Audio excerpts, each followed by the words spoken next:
So that theme of shadows of the past will come up, but that's the problem. We want to certainly, once we identify the problem, look at how to correct that and the solution. And it has to do with the relationships and their purpose. Hi, Felicia, welcome. And the role of atonement in freeing you to experience a relationship in the way that the Creator had in mind. Atonement frees you to experience a relationship the way the Creator would. In the absence of atonement, we default to the ego's way of relating, and that causes us to relate through shadows of the past.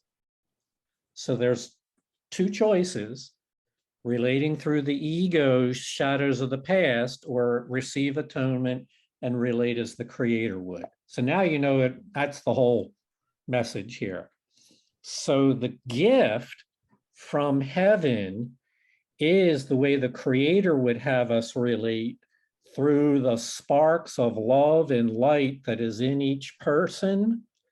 And when we relate through that, it's your evidence, it's your witness that relationships are intended to be holy.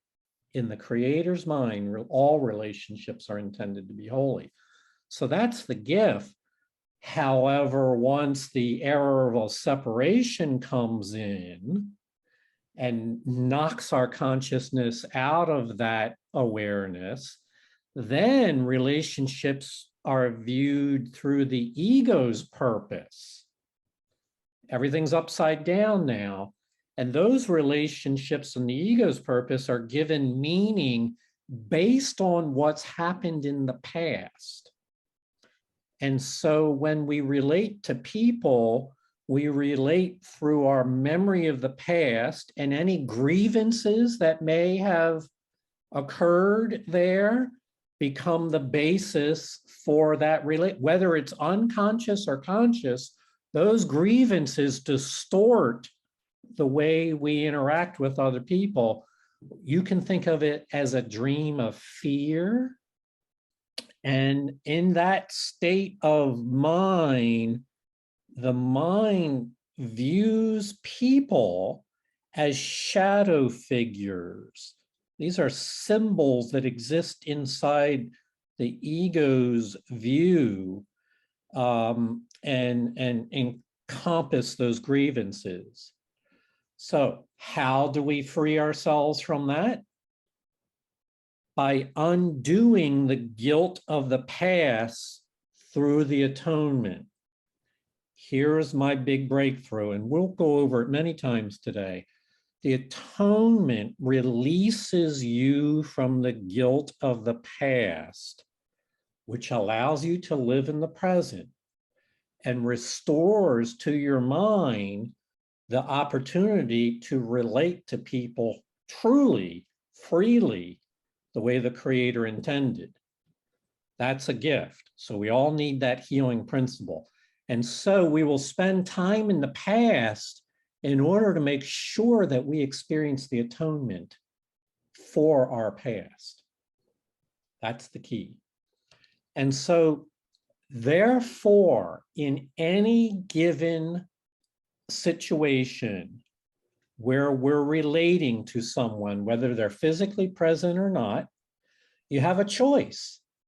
You can relate through your past grievances, or you can, via the atonement, relate as the Creator would have you relate. So there's these two choices, and the choice you make depends on the one you cherish in your heart.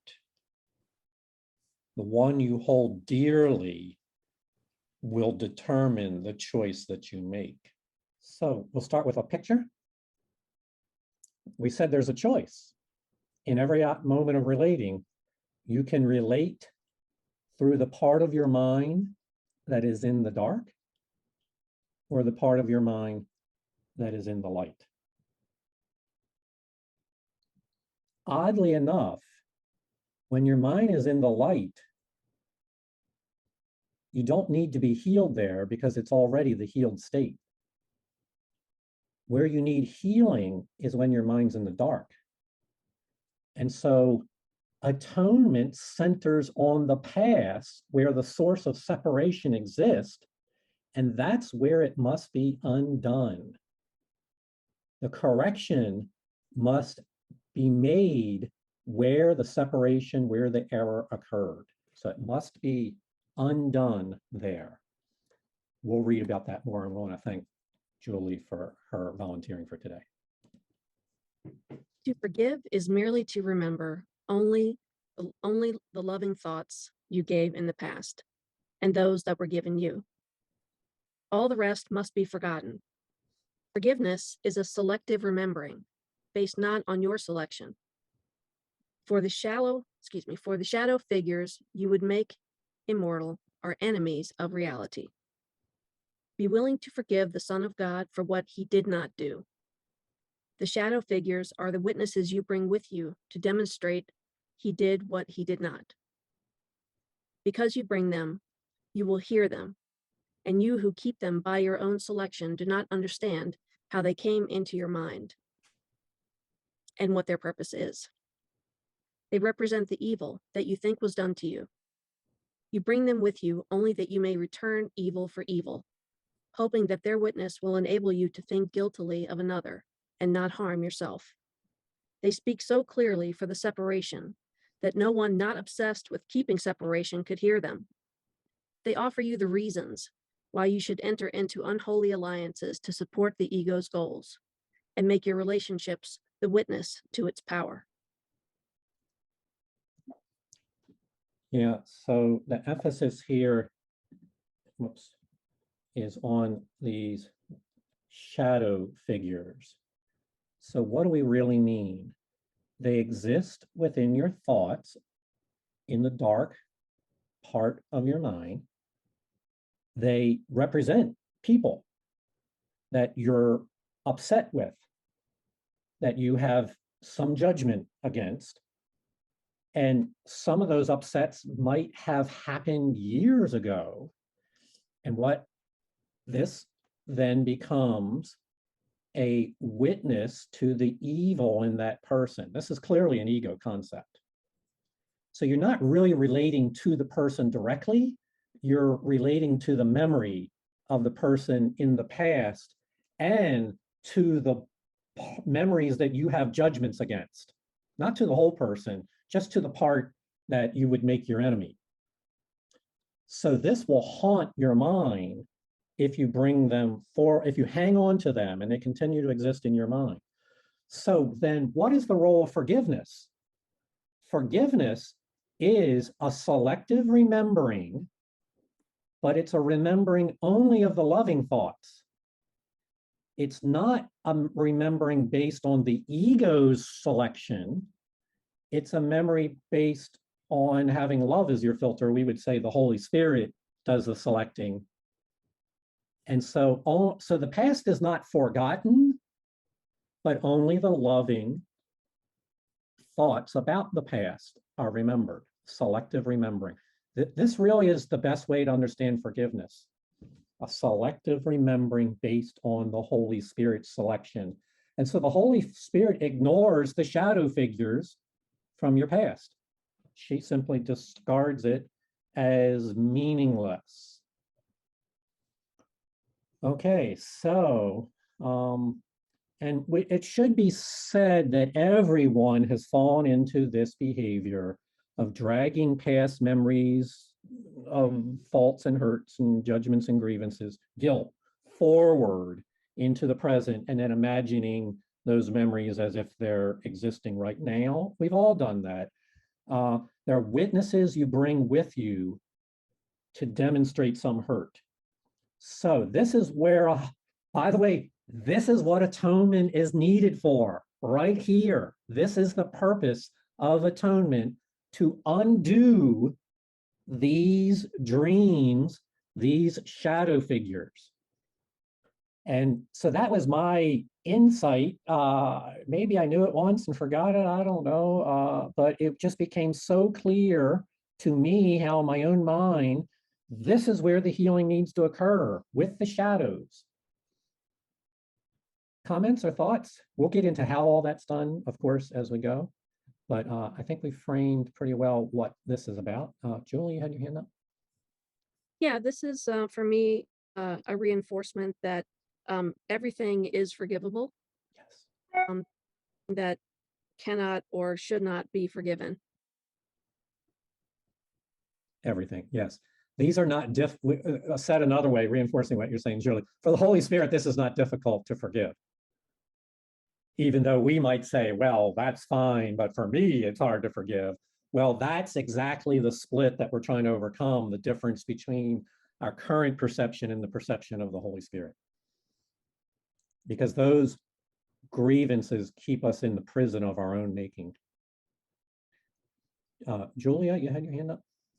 Yeah, this is I'm seeing several grievances that I've held go through my mind where I can apply this, and it's just really helpful. So, wow, thanks. Yeah, and by the way, this can also be applied to the judgments you have against yourself. Cool.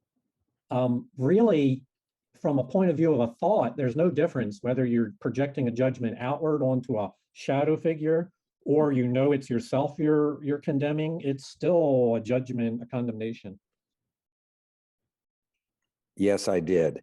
This is really interesting to me because it's very current. Last night, I ran up to get something for us to eat, and I ran into a person that we had been very good friends with.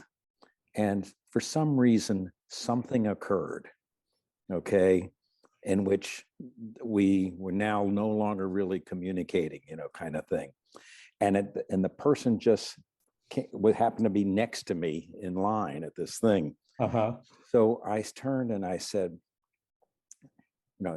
they said hi, and I said hi, and I said, eventually I said, I don't know what happened exactly, but I want you to know whatever it was, all is forgiven.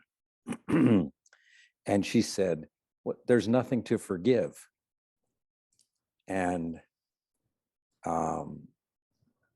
I thought about that because as I'm reading this, only that which we would carry on needs to be forgiven. And I meant that, the slate is completely clear, and she meant nothing was ever done wrong, kind of thing, which is all the same thing, that all is forgiven and there's no need for, nothing needs to be forgiven, is almost the same thought, if you really think of it like that. And it was, and she, one of the great things, and I said, of course, being ACIM, I said, well, there's a reason that you're here right now. We're here next to each other. Nice. And she said, yes, there must be. And that's how higher power, that's how Holy Spirit, that's how the universe works.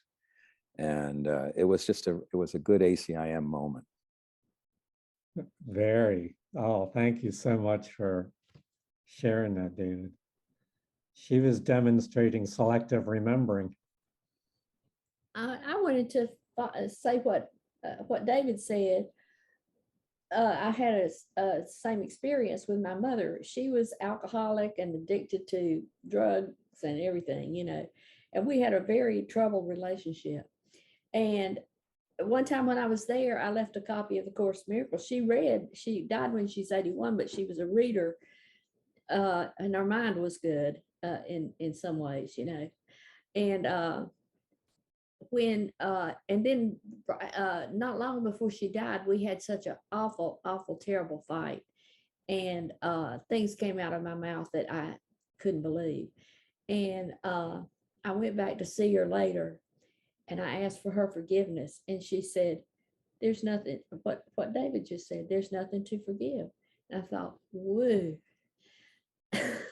I didn't know that she read the Course, but maybe she got it by osmosis, by the book being there or something.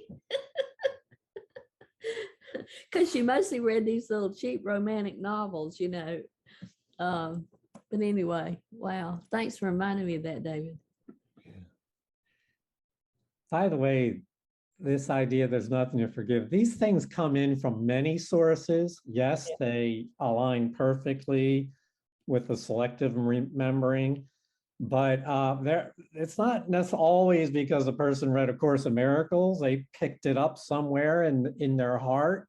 They just realized that how much this heals them, and they're practicing it.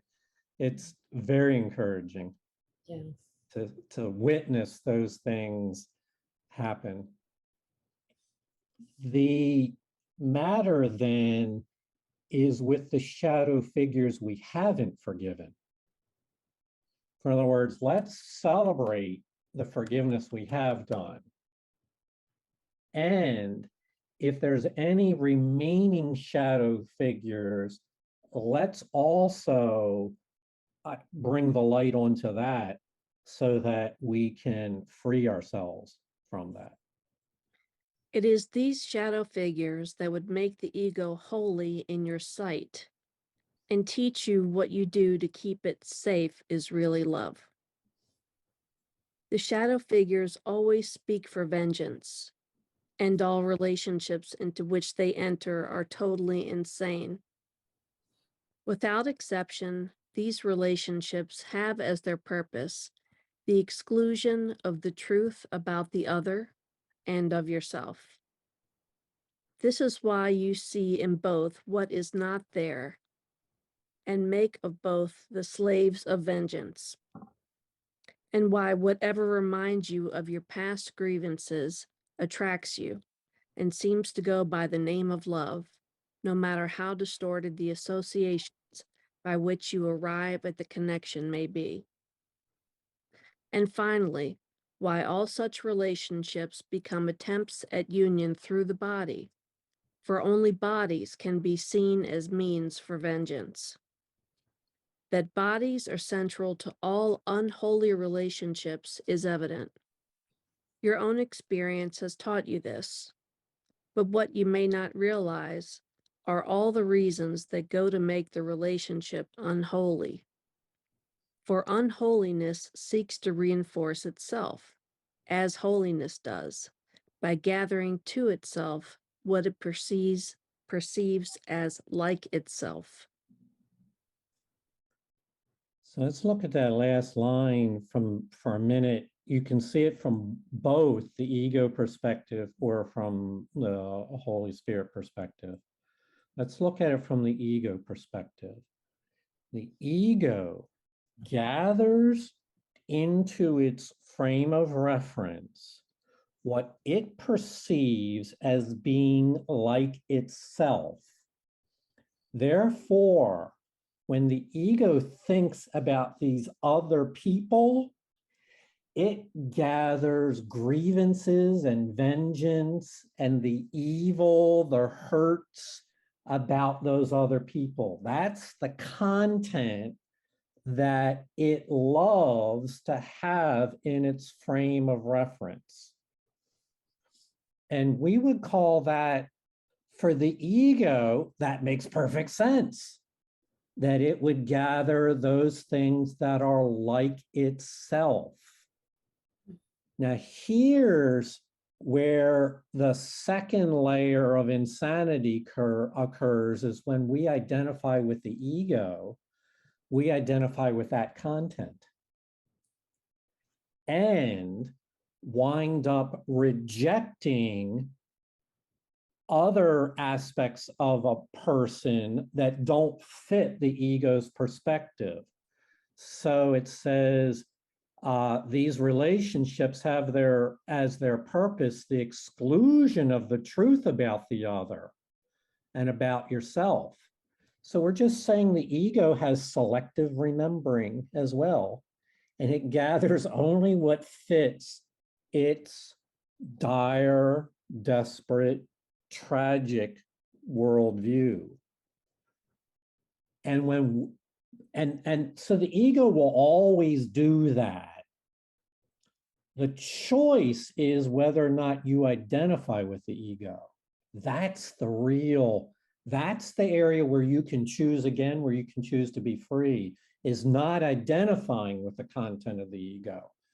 Because the shadow figures would seem to make the ego holy in your sight, would seem to make the ego desirable.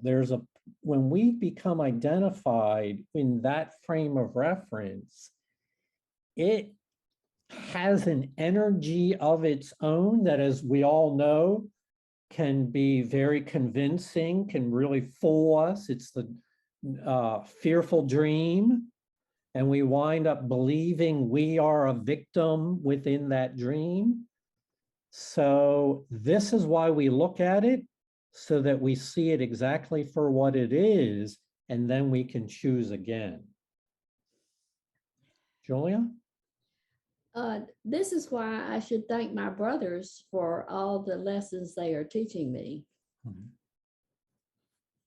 Yes. Yeah, they,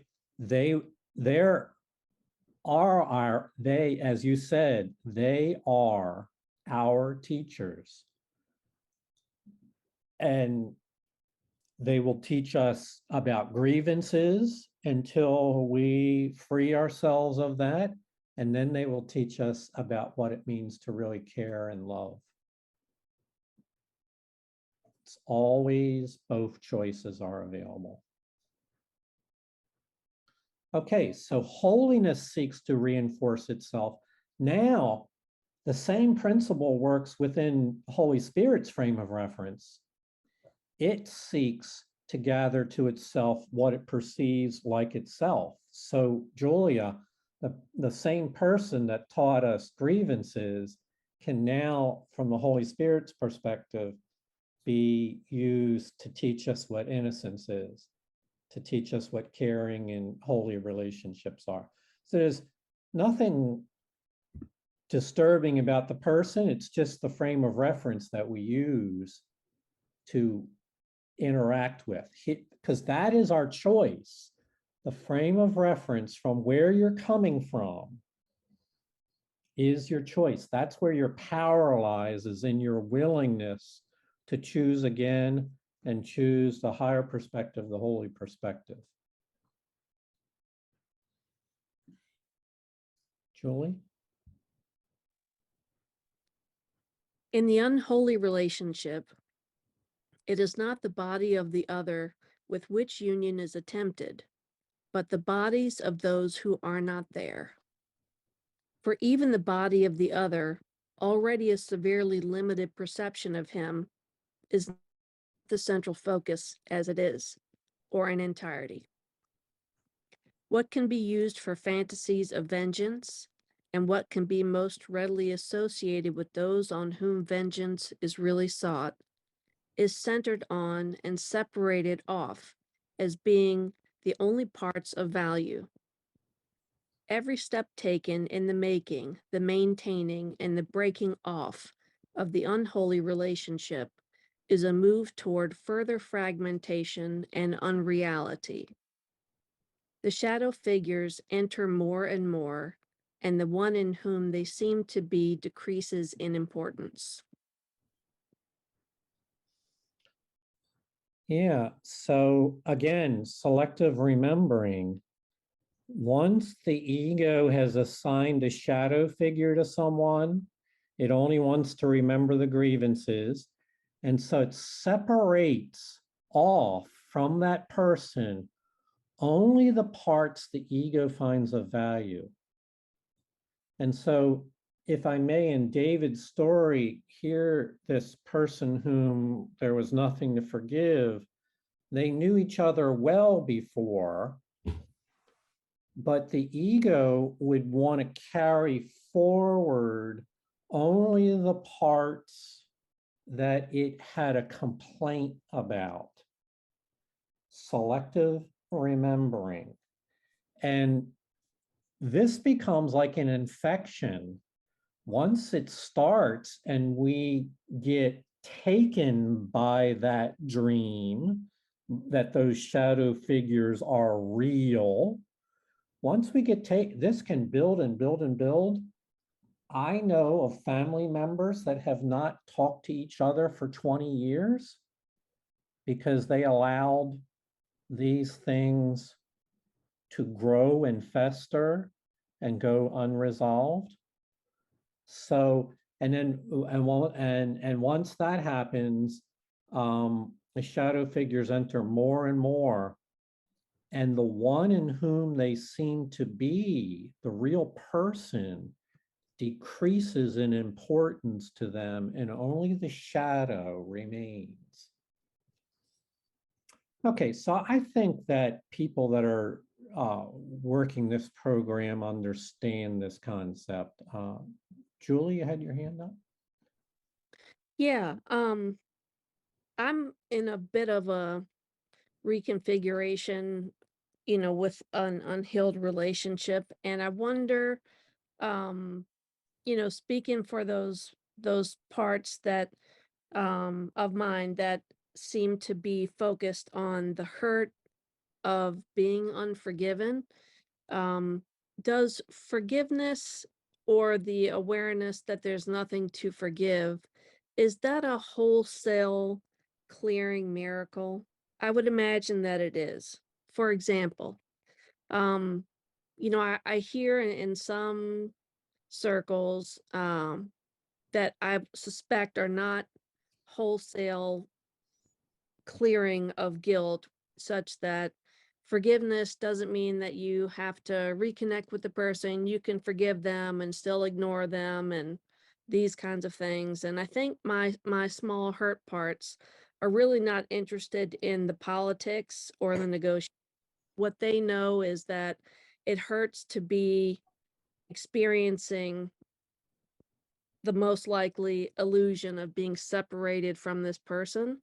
And I wonder, um, you know, let's say that person somehow does reach a place that there's nothing to forgive. Whether or not we're in contact, that miracle will reach my hurt parts, is my fantasy or my belief. That is correct, right? Mm-hmm. Yes. So it doesn't have to be that we start talking again or that we're buddies again. All of that is just that's theater, right? I mean, the real manifestation of the healing is intangible and not tied to an earthbound script, correct? It is not tied to the form of an earthbound script. Yes. Um, it so there's no rules here. It may show up that you wind up having more interaction with that person or not. Largely, that's a matter of choice, but the form is not the emphasis. The emphasis is on your inner plane. Is it contaminated with a shadow, or is it nothing to forgive? And really both of those planes, so here's a perspective. Both of those planes exist. In the ego's mind, remembering the grievances still exist, but in the Holy Spirit's mind, there's nothing to forgive. And so really it's our choice of which mindset we want for ourselves. And it goes without saying, happiness and peace are found in the Holy Spirit's mindset. Yeah, and I think further, I do believe that if I'm stuck in an unhealed place, forgiveness could be all around me, and just my being stuck could block it. Like I could have been forgiven, you know, 2 years ago, but if I'm, so I do get that part too. Yeah. Yeah, the earthly form is not of concern to the Holy Spirit. Having said that, when you encounter that person again, we should start out with innocence. The Holy Spirit would have us start with innocence. So there's no reason not to interact. Not saying that the Holy Spirit pushes us forward into those earthly forms with the person, but there's certainly no reason not to, because we're starting out from innocence. nothing to forgive.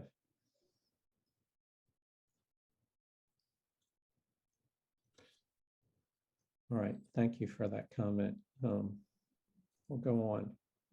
So I really want to get to the role of the atonement in all of this.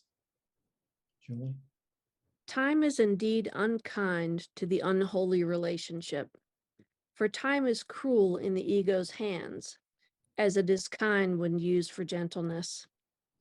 The attraction of the unholy relationship begins to fade and to be questioned almost at once. Once it is formed, doubt must enter in, because its purpose is impossible. The ideal of the unholy relationship thus becomes one in which the reality of the other does not enter at all to spoil the dream. And the less the other really brings to the relationship, the better it becomes. Thus, the attempt at union becomes a way of excluding even the one with whom the union was sought, for it was formed to get him out of it and join with fantasies in uninterrupted bliss. So we could unpack this paragraph.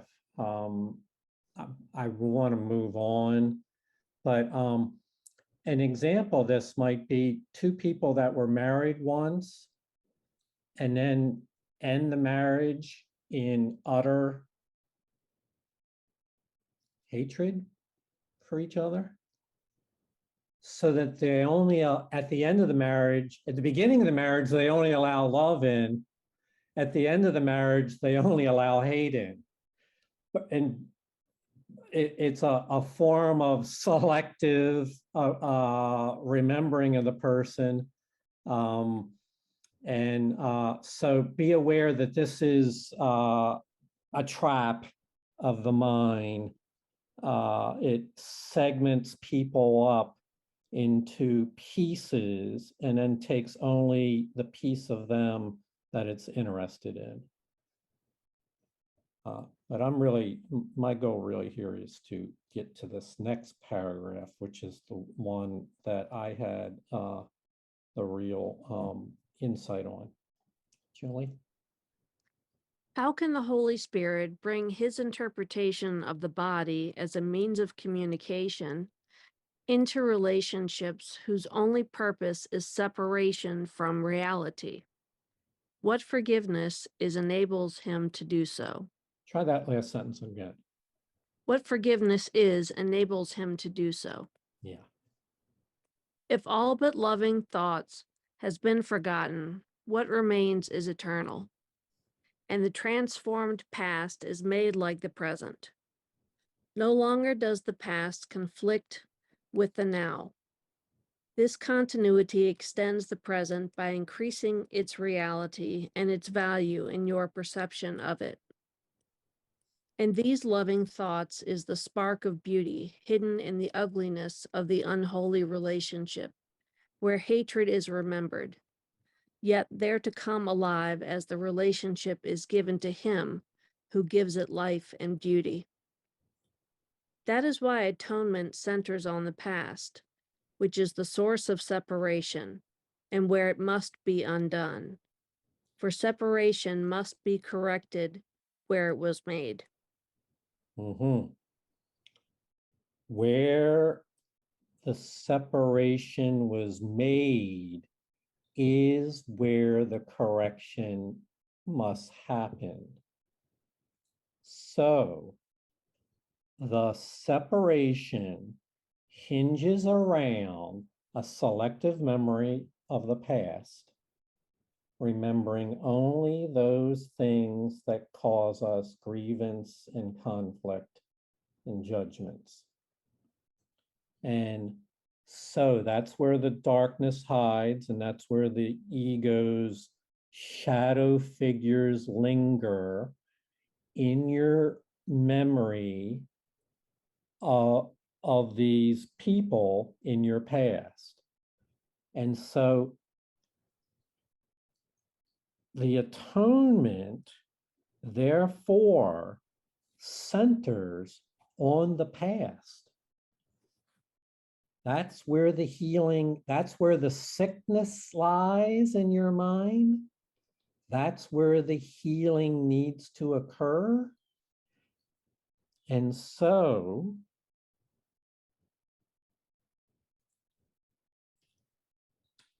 it is a process of accepting the gift Holy Spirit brings. It's always been available to you in every minute, to everyone on this earth. It's available in every minute and every hour, but it's not always accepted. That's a choice to say yes to it, to allow it. And then once we do that, it undoes all that story about the past, and only the loving thoughts remain. Forgiveness is selective remembering that allows only the loving thoughts to remain. And then all but loving thoughts have been forgotten, and what remains is eternal.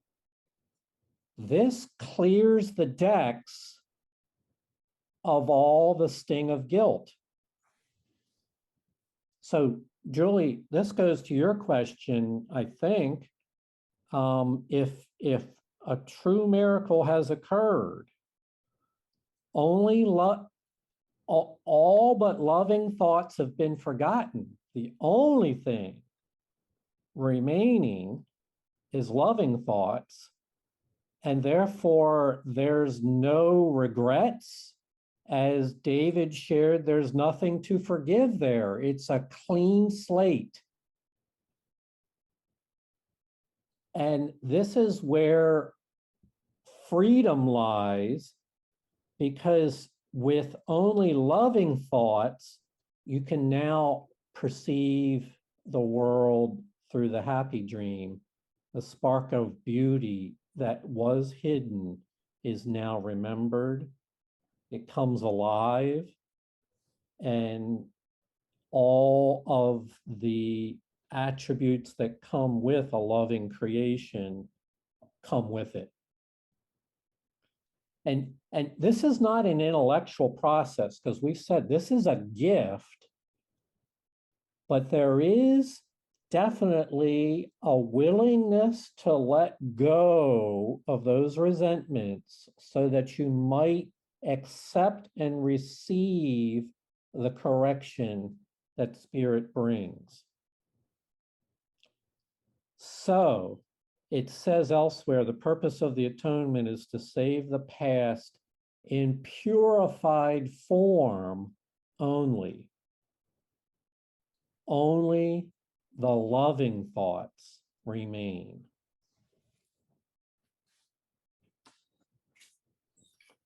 So it's really not so important that intellectually all this like makes perfect sense or you can explain it.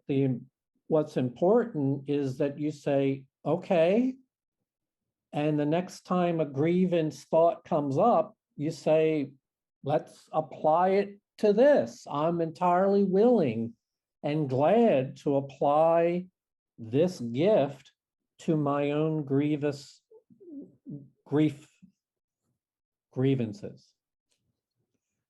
Let's take a hand from Felicia. Hi, yeah, apologize for being a few minutes late this morning. I just couldn't get it together.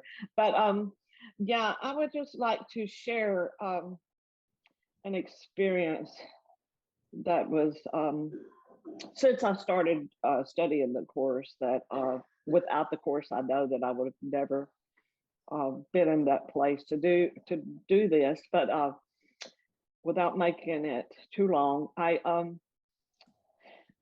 have 4 sisters, but I guess I would say at the time in my life when I needed the one of my sisters that I was the least amount of close to, that we were closer together in age, 2 years, and but she wasn't there for me. Okay, and I held on to that grievance for probably a year and a half. But because of the course, it was like, it didn't matter, there was nothing to forgive. And so it's like, over this period of time of probably a year and a half, I had heard nothing. I mean, not a card, not a letter, not a text message, not nothing. And we weren't close, like I said, to start with, but at least, I've talked to her once a year kind of thing. And I thought to myself, well, I prayed about it and everything and asked the Holy Spirit for guidance, but I thought she's the one that's having problems making a connection. And so I called her, and immediately she starts to go to why she wasn't, to like reasons, or that I'm sorry. And I've what I've said, it doesn't matter. It doesn't matter, none of that matters. I don't think I used the words forgive, but there's, but in my mind, that's where I was, because there was nothing. She did nothing wrong. It was me that felt I had the lack, that I expected her to be there. I wanted her to be there, and I was disappointed because she wasn't. That's all earthly things. But I just wanted to share that because I did have that experience. Yes. And I was the one holding the grievance.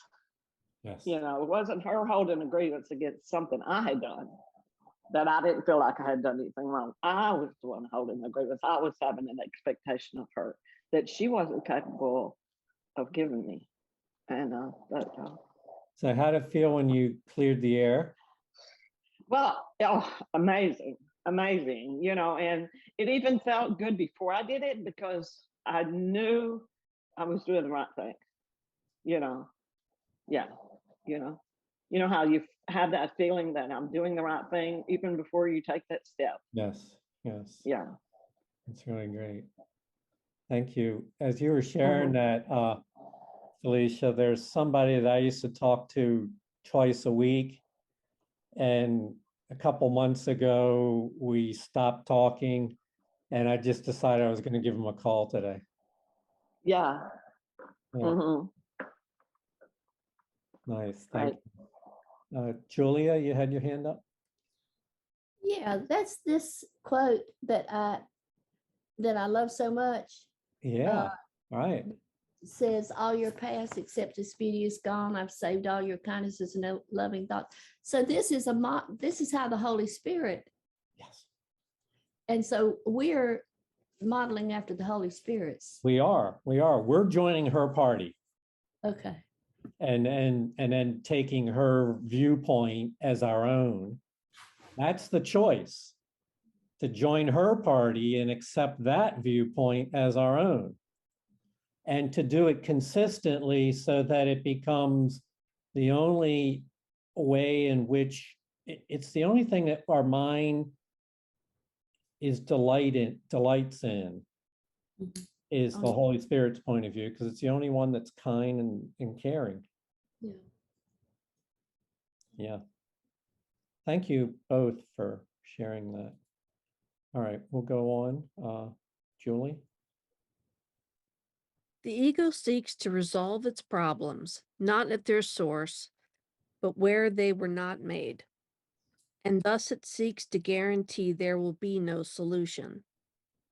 The Holy Spirit wants only to make his resolutions complete and perfect. And so he seeks and finds the source of problems where it is, and there undoes it. And with each step in his undoing is the separation more and more undone, and union brought closer. He is not at all confused by any reasons for separation. All he perceives in separation is that it must be undone. Let him uncover the hidden spark of beauty in your relationships and show it to you. Its loveliness will so attract you that you will be unwilling ever to lose the sight of it again. And you will let this spark transform the relationship so you can see it more and more. For you will want it more and more. And